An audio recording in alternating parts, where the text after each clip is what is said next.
사실 먹는 것들을 보통 어떤 생각들을 하시냐면 한 끼 때우는 정도로 생각을 하시잖아요.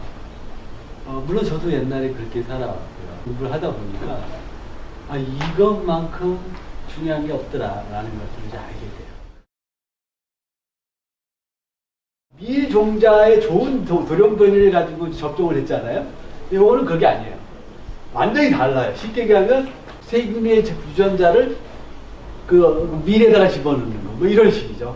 그렇게 집어넣어서 만들어낸 유전자를 가지고 생산을 해버리면 바로 수확이 가능해요.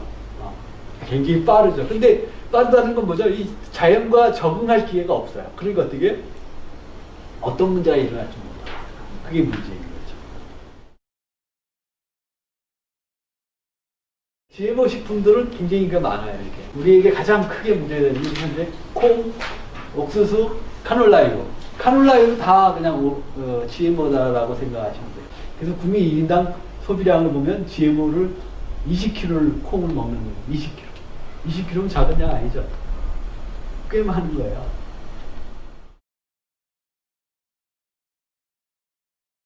자, 실질적으로 이들이 제시한 몬산토가 대표적인 업체인 거의 뭐 90%의 장을 차지하고 있으니까요. 이들의 그 논문들은 거의 다 문제 없다라고 나와요. 그러니까 보통 논문을 어떻게 쓰냐면 90일 이내로 써요. 90일 이내.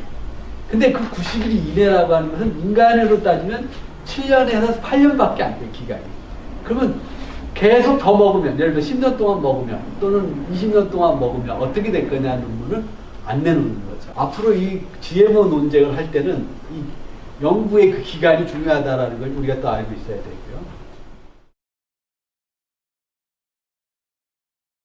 글리세포이트는 원래 어떻게 발견되냐면, 원래 농약으로 발견된 게 아니고, 금속을 녹제거하는 원래 물질이었어요. 근데 이게 이제 관리가 부실하니까 어떻게 그 물질이 주변에 흘러내린 거예요. 그러니까 어떻게 그 주변에 풀이 하나도 안 나더라는 거야. 그래서 발견한 게예요.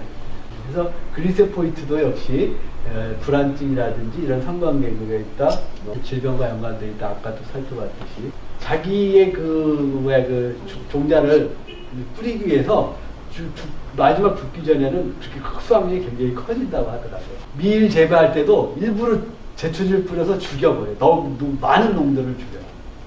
그러면 빨리 수확량이 더 많아지고 그런다고 하더라고요. GMO가 문제 없다라고 하더라도 문제가 있는 게 바로 특허권하고 관련된 거예요. 한번 수확하면 그 종자를 다시 쓰지 못하게끔 만드는 거예요. 그러니까 계속 그 사람들한테 매이게끔 되어 있는 거죠. FDA라고 여기 상임고문으로 이런 몬산토 부회장을 임명을 시켜요. 그러면 이 사람이 어떻게 하겠어요? 몬산토 자기네 회사의 상품들을 어떤 유통되는 과정에 큰 불이익이 안 받도록 이렇게 만들 거 아니겠어요? 법령이라든지. 실제 그렇게 시도를 해요. 몬산토 보호법이라는 거죠. 인류를 위해서 필요한 산업이다라고 하는 거죠. 그러면서 되게 자금도 지원하려고 하고 어떤 문제가 있는 거, 예를 들어 아까 연구 기간이나 이런 것들 단축시켜주고 막 이런 것들을 하는 거죠. 영양 물질 중에서 가장 중요한 게 단백질이라는 거예요. 실질적으로 단백질 중요해요. 중요하다는 많이 먹을 필요 없다고 얘기했지만 중요하지 않다고 얘기하는 게 아니에요. 태어나서 돌이 될 때까지 키가 1.5배가 커요. 몸무게가 3배가 커요. 그러면 이 속에는 단백질이 많이 필요하거든요. 성장하는데. 그때 필요한 것은 모유를 먹고 자라잖아요. 모유에 단백질이 7%가 들어있다는 거죠. 그러면 7%만 먹어도 키가 1.5배 크는데 지장이 없는 거예요. 몸무게가 3배 큰데 지장이 없는 거죠. 그런데 현미에는 몇 프로가 들어있냐? 8%가 들어있어요. 권장량은 몇 프로 있어요? 20%라는 거죠. 그러면 이걸 보면 여러분들 어떤 생각이 드세요?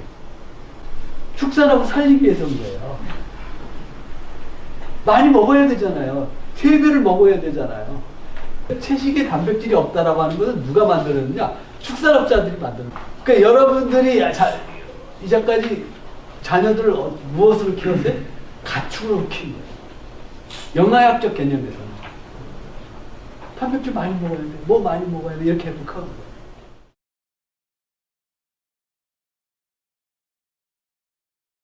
땅콩을 많이 먹는 간암이 많이 생기더라는 거예요. 그게 아프라톡신이라는 게 밝혀졌어요. 근데 땅콩을 많이 먹는 그 지방에서도 어느 집은 암이 많이 생기고 어떤 집은 암이 안 생기더라는 거예요. 땅콩 먹긴 먹었는데. 그래서 이 사람이 그 고기를 많이 먹어서 그런가 직접 실험을 해봤어요. 아프라톡신을 쥐에다가 계속 주는 거예요. 무슨 말인지 알겠죠? 그러면 간암이 잘 생기겠죠? 거기다가 동물성 단백질을 20% 준 그룹과 아까 5%준 그룹, 20%는 권장량이죠. 비교했더니 간암 발생률이 100대 빵이 나왔어요. 그래서 이 사람이 놀랐어요. 계속 시험에 똑같은 결과가 나오는 거예요. 다른 실험을 해봤어요. 아프라톡신이 간암 물질이라고 했어요. 근데 아프라톡신을 계속 용량을 늘려봤어요. 근데 5%준 그룹, 5%준 그룹은 암 발생률이 안 생기더라는 거예요. 아프라톡신을 계속 용량을 늘렸는데 200에서부터 350까지 늘렸어요. 2배 반까지.